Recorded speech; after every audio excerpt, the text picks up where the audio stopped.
Halo cuy. Kali ini gue akan ngelanjutin chapter kedua dari manhwa yang berjudul Unbeatable Swordmaster Cultivator. Buat yang belum nonton chapter sebelumnya bisa dicek di playlist ya cuy. Oke, sebelum lanjut, dukung terus channel ini dengan cara like, komen, subrek, dan share sebanyak-banyaknya ke teman-teman kalian ya cuy. Dan langsung saja kita ke ceritanya. Login.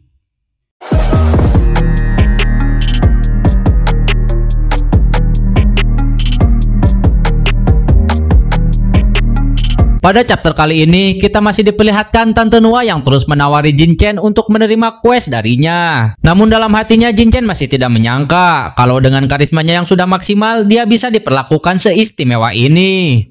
Jin Chen terus membayangkan kenikmatan buah melon yang sangat segar punya Tante Niang. Dalam hatinya Jin Chen berpikir kalau dia menerima misinya dan menaikkan rasa suka janda ini padanya, menurutnya dia mungkin bisa berkesempatan melakukan dual kultivasi dengan janda ini. Namun Jin Chen bisa menepis pikiran liarnya, karena di kehidupannya kali ini dia bertekad untuk menjadi Swordmaster Cultivator nomor 1. Jadi bagaimana mungkin dia langsung tergoda sama kecantikan di awal game. Oleh karena itu dengan penuh rasa hormat Jin Chen meminta maaf kepada Tante Niang, bahwa dia punya hal yang akan dilakukan hari ini. Tapi Jin Chen akan mencari Tante Niang lagi di lain waktu. Tante Niang pun mengiyakannya. Kemudian Jin Chen pun bergegas untuk pergi. Sambil melihat kepergian Jin Chen, Tante Niang dari belakang berkata bahwa untuk jangan lupa mencarinya jika Jin Chen ingin misi darinya. Sambil melambaikan tangan, Jin Chen menjawab lain kali. Namun dalam hatinya Jin Chen berkata bahwa dia tidak perlu menghabiskan waktu untuk misi yang tidak perlu. Tiba-tiba ekspresi wajah Jin Chen berubah menjadi serius sambil berkata bahwa yang paling berharga di desa pemula ini adalah... Ini dia, ucap Jin Chen yang tengah berdiri sambil melihat ke arah sebuah rumah. Namun saat dia masuk ke dalam rumah tersebut, seorang pria memberhentikan langkahnya dan berkata bahwa jangan masuk, karena di sini hanya ada blacksmith dan dia bahkan tidak bisa bicara, dan bahkan dia tuli. Namun sambil memberi salam hormat, Jin Chen berterima kasih atas peringatannya, karena Jin Chen hanya mau melihat-lihat sekitar saja. Terlihatlah seorang pandai besi kakek-kakek yang sedang menempa sebuah besi. Pria yang tadi memperingatkan Jin Chen sedikit kesal karena Jin Chen tidak mau mendengarkan perkataannya. Dan pria yang memakai baju merah menasihati Jin Chen untuk bisa menghargai kebaikan orang lain. Kemudian di tengah pekerjaannya si pandai besi merasa aneh. Kenapa hari ini senjatanya tidak bisa berbentuk? Dan terlihat juga Jin Chen yang tengah mendekati tungku kompor tempat pembakaran besi. Dalam hatinya Jin Chen berkata bahwa menurutnya orang-orang yang tadi menceramahinya sangat bodoh. Kemudian sambil menarik tuas dari tungku api tersebut, Jin Chen berkata, justru NPC inilah yang paling penting di desa pemula ini. Dan di saat yang sama si pandai besi teringat sesuatu bahwa alasan senjatanya tidak terbentuk adalah karena tingkat panas apinya belum cukup. Kemudian karena apinya sudah cukup panas, si pandai besi kembali melakukan pekerjaannya tersebut dengan sangat bersemangat.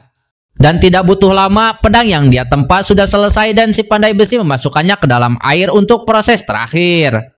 Kemudian terlihatlah Jin Chen dari belakang sedang melihat si pandai besi yang tengah kegirangan karena akhirnya dia bisa menyelesaikan pekerjaannya. Kemudian si pandai besi berterima kasih kepada si Jin Chen karena sudah membantu menaikkan suhu panasnya. Dan si pandai besi berkata bahwa muridnya sedang tidak ada hari ini, jadi penempaannya tidak berjalan dengan baik. Si pandai besi tidak menyangka ternyata apinya belum cukup besar.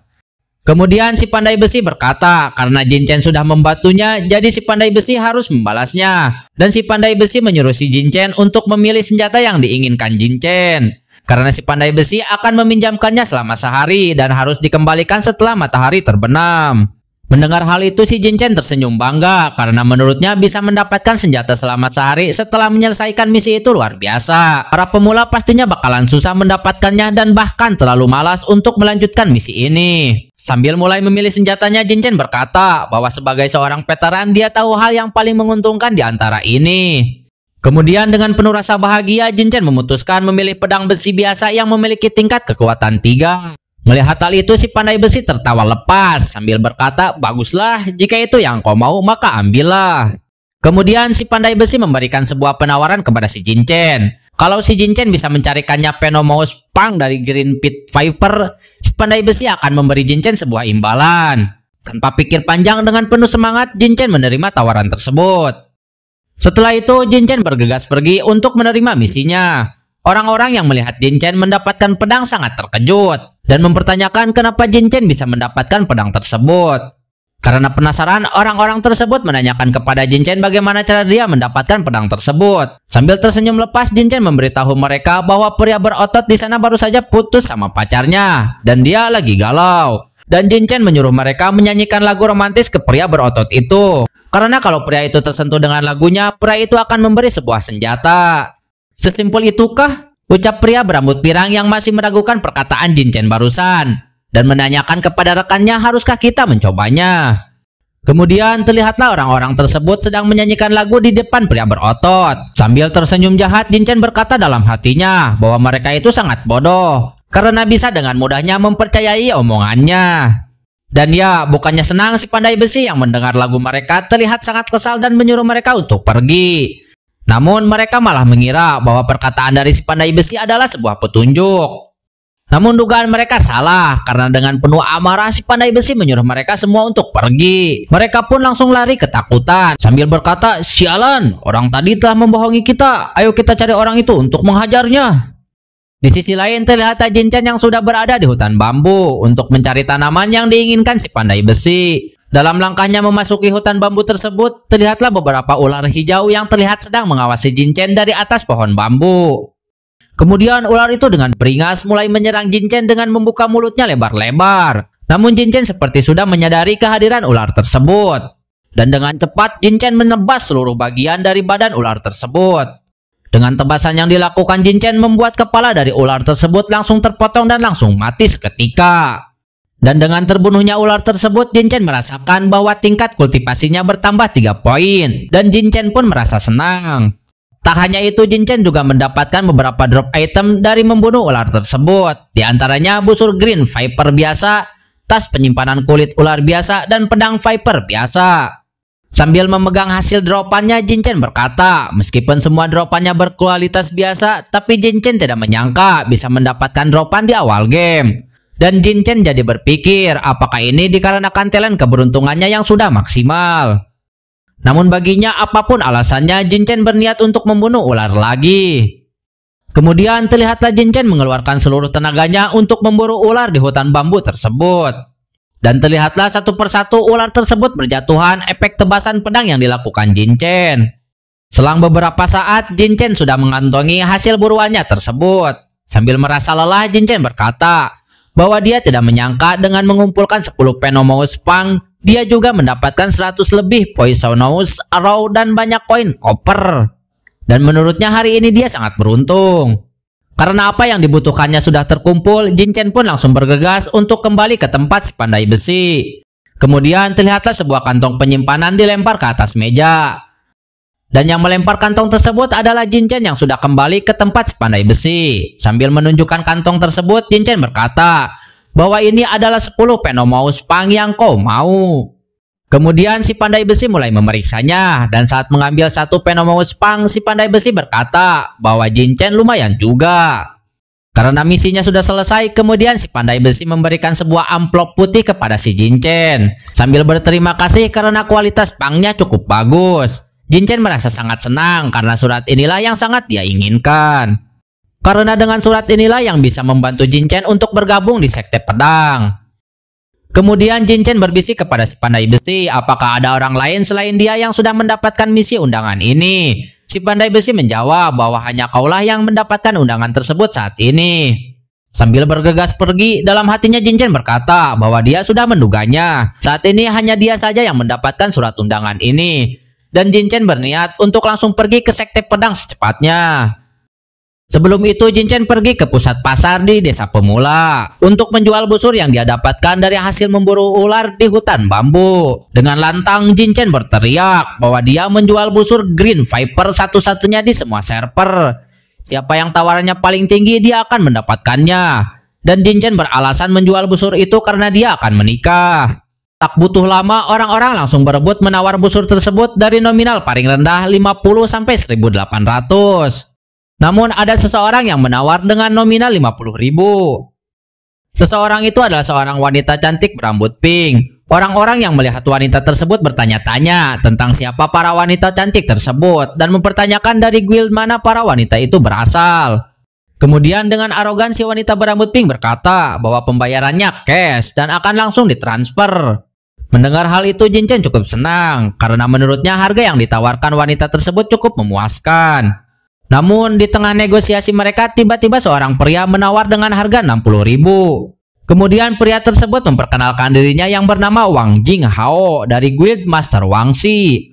Kemudian dengan tatapan liciknya si Wang Jing berpikir, menurutnya si Jin Chen bukan pria biasa karena bisa mendapatkan senjata setelah server dirilis. Dan dia berencana untuk menunjukkan ketertarikannya kepada Jin Chen agar bisa merekrut Jin Chen untuk bekerja dengannya. Seorang pria yang mengetahui sosok Wang Jing merasa tidak menyangka bahwa Guild Master Wang Xi akan datang ke sini. Kemudian Jin Chen pun dengan ramah berkata bahwa dia sangat senang bertemu dengannya sambil memperkenalkan dirinya. Namun dalam hatinya Jin Chen berkata bahwa dia tidak menyangka akan bertemu dengannya. Karena di kehidupan sebelumnya, setelah mencapai 10 besar di papan peringkat, Guild Wang Xi datang untuk merekrutnya. Dan pada waktu itu Jin Chen menolak tawarannya Wang Jing. Sehingga Wang Jing dan guildnya menyimpan rasa dendam dan membuat kerugian besar pada Jin Chen. Karena mengetahui alasan Jin Chen menjual busurnya untuk menikah, Wang Jing menawarkan sebuah kesepakatan kepada Jin Chen dengan berkata bahwa Wang Jing akan membayar semua kebutuhannya Jin Chen asal Jin Chen mau bergabung dengan guildnya. Namun sambil memberi rasa hormat, Jin Chen berkata bahwa itu tidak perlu karena menurutnya pria sejati tidak mengambil sedekah. Dan Jin Chen hanya bersedia menjual barangnya dan meminta Wang Jing untuk menghargai keputusannya. Namun dalam hatinya Jin Chen sangat menyesal karena dia membuat alasan menikah untuk menjual busur tersebut.